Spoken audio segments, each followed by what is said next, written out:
You can see where the biggest spotlight is right now on Joe Kopp, ladies and gentlemen.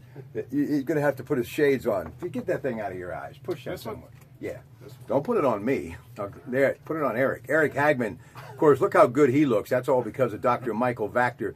So how have you maintained? This is well over a year, right? I've gained a little bit. And not much. Well, I'm working on dropping that, too. It's almost springtime, isn't it? You look great. Just tell the folks how that whole thing worked. And by the way, every time I pick up the sports section in the Pittsburgh Post-Gazette, there he is, folks, right there along the box scores. Go ahead. I love it. You basically cut your calories, but you eat good food. Eat your own food. You don't have to buy any prepackaged stuff. It's basically anything you can buy at the grocery store. You just have to eat in moderation, keep an eye on it, keep checking the weight, and it keeps falling off. 30 pounds, 30 days, and they will help you keep it off. You're going to find out more tomorrow with the great Dr. Michael Vactor, who happens to be on the cover with his lovely bride on the North Hills Magazine this month. It is drvactor.com. Okay, Joe, before we talk, he, of course, the executive producer of 93.7 The Fan. He, of course, anchorman on The Fan and News Radio 1020 KDK. Is Romo going to Denver? I hope not. You heard it here first, folks. Not in a trade. The only way he would end up there is if Dallas would release him and they can get him at a lower rate because they're not going to pay what Dallas owes him to go to Denver. All right, Lynch is going to San Francisco. Some say they're trying to capture the magic of Denver by having an ex-NFL star, hard-nosed player, take his ability on the field to the administration and, of course, the front office as general manager. 6-year deal with San Francisco to be partnered up with Kyle Shanahan, the assistant coach, offensive coach of the year, and, of course, with the Atlanta Falcons. What do you think? Right. I think it's a bold move because he has zero front office experience. At least with Elway, he had been around it with his dad. Plus, he had owned and operated a Arena League franchise before he took that job at the Broncos.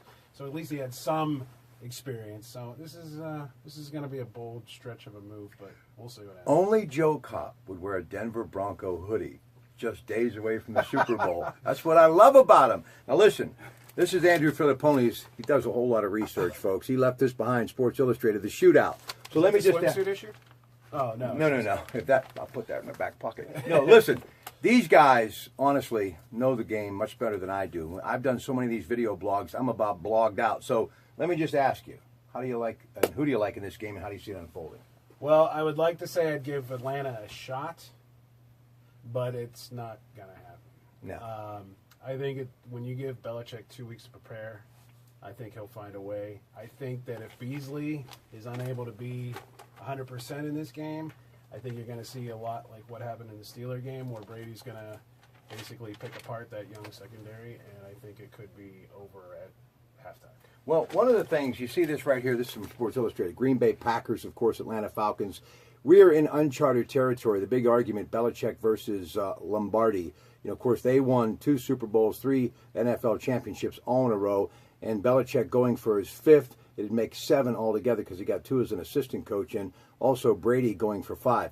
If they win this, there's no doubt they're the greatest football franchise in the history of the NFL, including our beloved Steelers of the 70s and 49ers of the 80s. Right or wrong? They're the greatest of this generation, of this era. Let me use the word era, because I don't think it's really fair to compare eras. And the Steelers actually in the 70s probably had an advantage because they didn't have to risk losing players to free agency. They kept everybody. Good point. Obviously those players, when the ball stuck around, they couldn't have kept everyone. So what the Patriots have accomplished is probably, you could say, if they win, the greatest in NFL history. But again, like I said, I'd like to just separate it. I would say of the free agency era, they would be far and away the premier team franchise. What I love about a true journalist, he pulls no punches and gets right to the point. So who do you like in this game, and how, and why? I took my gamble when I picked the Steelers to beat the Patriots, and I'm swallowing my pride on that. Quit laughing, Joe Cobb. Atlanta, I think, is a better offensive team than what the Steelers are, and they're probably pretty similar defensively. But as much as I would love to see them win, let me rephrase that. As much as I would love to see New England lose, really, I couldn't care that it was the Falcons or whoever. I just think the Patriots are too strong for them. One thing, though, to keep in mind, I'm going to pull a Filipponi on you here. Okay. Remember all those New England receivers running wide open against the Steelers secondary? Right. They were juggling passes. They weren't catching those passes real cleanly. If the Falcons DBs can cling to those receivers maybe a little tighter and maybe, knock them down with some hits, a lot of those completions that Brady had against the Steelers may turn out to be incompletions against the Falcons. But I'm still taking New England. What do you think, Joe? They're going to play him tight? Are they going to send, and I asked this to Andrew Filippone, let me ask you, Matt Patricia, is he going to send an extra man to try to flush Ryan out of the backfield? And if you think of what they can do defensively, the number one defense in the league, you got Michael Butler back there. He's a big banger. I think it's going to be a lot more physical than people think as far as from the defensive side of the football from the Patriots, because they're going to try to rattle this Atlanta backfield, including Matt Ryan, who's really got a lot more to prove here than Tom Brady. Well, see, you're talking about the receivers and everything, and that's exactly why I think New England wins this game on the ground. I think they're going to pound it in this game. LeGarrette Blount. MVP, LeGarrette Blount. I think you got Blount, you got White. They're going to be so worried about, like Eric said, looking to stop those receivers that they're going to have White coming out of the backfield. They're going to find ways. You give them 2 weeks to prepare. It's almost impossible to beat him. He's the greatest coach ever, guys. He can't beat Denver though. Yeah, I know. He's had a few Struggles issues. against Baltimore and Denver. Yep. Those are who he struggles against. What's made him? And we'll let you guys get back to work. By the way, Westwood One Radio, 93.7 The Fan. The Fan's the only place you want to be all weekend long, at home, at work, in the car. They do a great job. He's the executive producer. He'll be anchoring every 20 minutes throughout the rest of today. And, of course, Monday morning, Filippone is going to be filling in for the crew. They'll all have everything you need. Jeff Hathorn, I highly recommend it. Again, Westwood One Radio. And, of course, we've got the Coons Market Black and Gold Sunday Show live on location at the Coons Market on McKnight Road, where Wilson McGinley and Frank Fuhrer have 600 of your favorite beers, microbrews, craft beers, great food, everything that you need for the big game. So, do me a favor. Just kind of... I need a beer after that. Yeah, I know. Thank you very much. Believe me, I could have used a beer about 5 hours ago. It's been a long day already. But you can't argue with the fact what this guy's done. I mean... Both of them.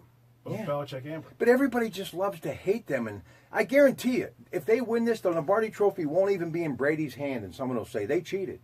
They don't. They just prepare better than everyone else. That's what I think.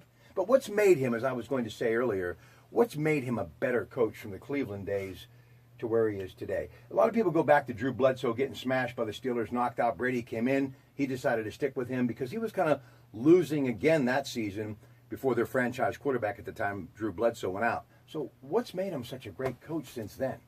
He's a stickler to detail, and he gets everybody to buy into what he's trying to sell, and he knows the X's and O's of the game. And quite honestly, they scare him into doing what he wants him to do. I said on the Fan the other day, he was the brains of those New York Giants teams that won when Parcells got all the publicity as the head coach. He had LT. That didn't hurt either. But again, he was the architect of the defense. You're right. Parcells was the front man. He was the guy everybody interviewed as the head coach, and he got all the publicity and loved it.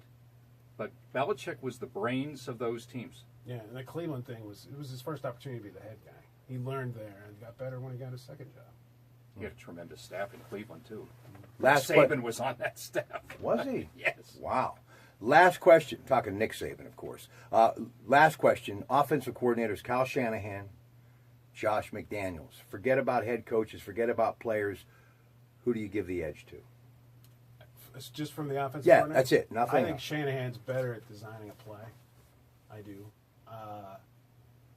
And he's had a great year, and he's got, obviously the success Ryan's had under him has proven it. But again, it's the scheme of New England, and you put Josh McDaniels calling plays in that scheme, and the way they run and the way they buy into everything, and they've been there before, and the experiencing factor, I give them the edge. They won when Charlie Weiss was running the offense. They can win with anybody. Yeah. It's Brady. Yeah. We'll see who gets the next ring, ladies and gentlemen. Coming up Sunday, and of course, 6:20, 93.7 The Fan. Rob's got a Super Bowl? What's that? You got a Super Bowl ring? No. I got this out of a gumball machine. all right, Just earlier today at Coons Market. All right, ladies and gentlemen, have yourself a great rest of the day. I love what they do on The Fan. Don't miss them. Executive producer Joe Kopp, sports anchor Eric Hagman. Good afternoon.